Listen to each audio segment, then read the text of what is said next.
How do you develop your metaphysical powers? And what does that really mean to you to do that? Why is that important to you? Well, there are a lot of techniques and there are a lot of practices that supposedly help us do this as human beings. Meditation, visualization, tapping into the power of our imagination. And there's a lot of merit in these practices.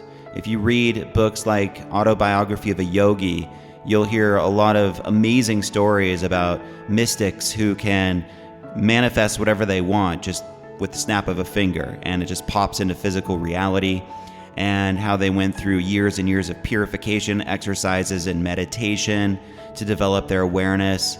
And it's a lot of really esoteric, advanced stuff. It's all cool, right? It sounds very interesting, but how relevant is that to us here in the modern world?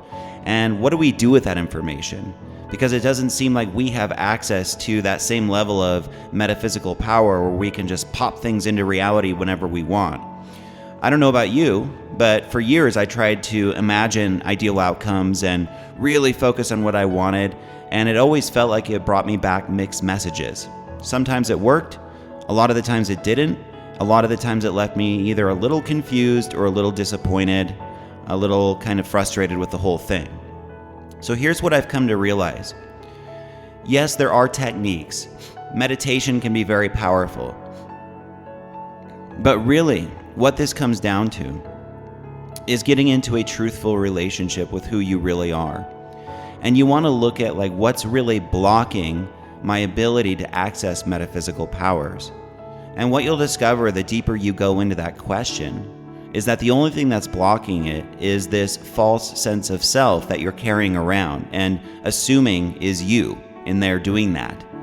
So your false sense of self, your separate self, your egoic self is comprised of fear, doubt, limiting beliefs, conflicted thinking, attachment to all of these things as us. That's me in there having fear. That's me in there with my doubt and my limited beliefs and my thoughts that don't feel very good. To the degree that you're identified with your thinking mind, you think that's you in there, you're going to feel more or less blocked from metaphysical powers. You're going to feel pretty much trapped in this third density reality, which feels pretty mundane, slow, and kind of bogged down a lot of the time. So the key here is to get aligned with who you really are.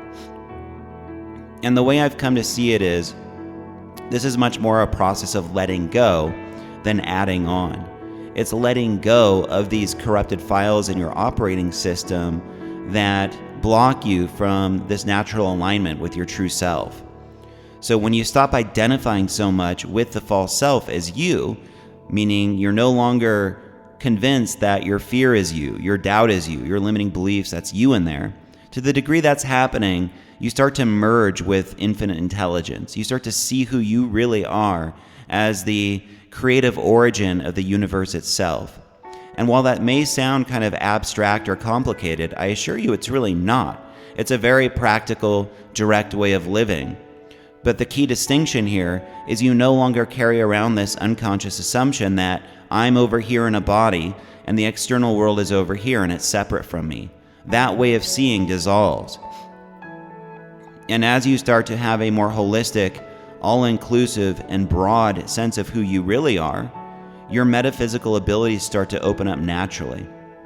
Now, in my life, that doesn't necessarily mean I can snap my fingers and manifest whatever I want. I've had some pretty uncanny experiences of popping things into reality, but like I said, I've also had experiences of trying to do that stuff and it didn't really seem to do much. So there's something else happening behind the scenes that is shaping our life.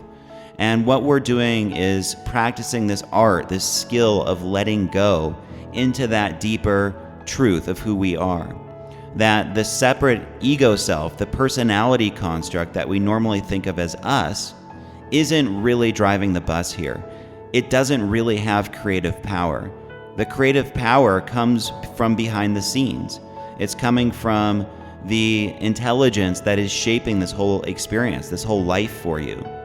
And you have the ability to merge with that as your identity. So that's really the whole game we're playing here. is as you start to open up more to this truth in your direct experience, it's not just an idea, it's rippling into your consciousness. You find that you have a natural ability to feel more tapped in on a metaphysical level. Now, once again, for me, I don't notice this creates overt miracles in my daily life. I don't think it's really designed that way for most of us. Unless you're living on the mountaintop, you're in the Himalayas. For most of us, that's just not really that relevant to our story here. The number one metaphysical power to develop is the ability to accept what life gives you and drop resistance. I see that as a metaphysical skill, because that's what opens up happiness and fulfillment in your life, is accepting what is, loving what is. And through this ground of neutrality, emptiness, non-resistance, then you can start to play with the power of your imagination to see yourself in new ways, to rewire your neural patterning around qualities like confidence and abundance, clarity, mental focus, and flow state, things of this nature. And that to me is metaphysical power. It's getting out of your own way, dropping the critical judging mind, and being able to create from a state of ease. So for me, like when I do videos like this, or I create content, or I work on my music, that's one way that this manifests for me, is like I can very much feel plugged into this intelligence that is shaping itself into the appearance of these words, or, song ideas, creative insights, things of this nature. And like I said, it's not like popping in some sort of overt miracle into my reality, but it does, on a less like kind of extreme or dramatic level, feel like a miracle.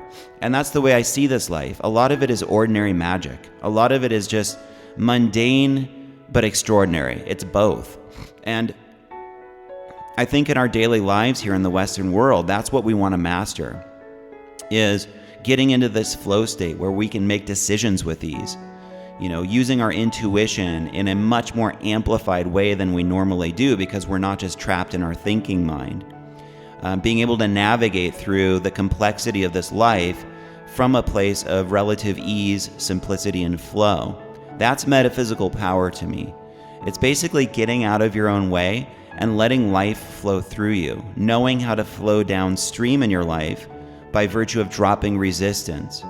And like I said, that can only come from letting go of the shackles of identifying with the small self, the egoic self that believes it's separate from life, separate from others, and so on.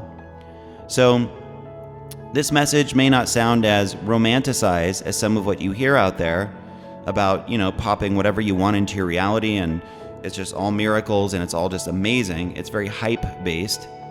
What I have come to embrace is a much more ordinary, but still very magical way of seeing this. That who you really are is an infinite being having a human experience.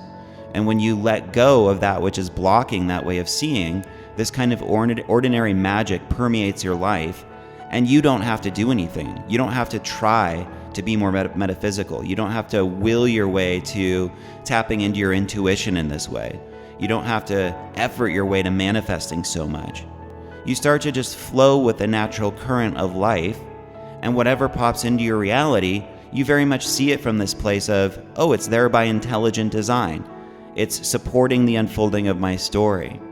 And that's what taps you into your innate power and helps you get out of your way, remove the limiting blocks, and feel very much in your heart like a metaphysical being who's having this human experience. So when you can pay your bills from that place, when you can manage your relationships from that place, when you can kind of carve out your life purpose from that place and, whatever, take showers, make lunch from that place, you're living your life from this state of flow because you're aligned with who you are. That's ordinary magic. And that's a much more helpful framework for developing your metaphysical powers rather than, living on the mountaintop and trying to pop in whatever fantastical idea comes into the mind. So I hope these thoughts help you. I would say just commit to letting go of that which is blocking who you really are. So once again, it's about removing the blocks rather than adding on, and getting into a natural alignment with your true self, which is infinite intelligence, shaping itself into your human experience.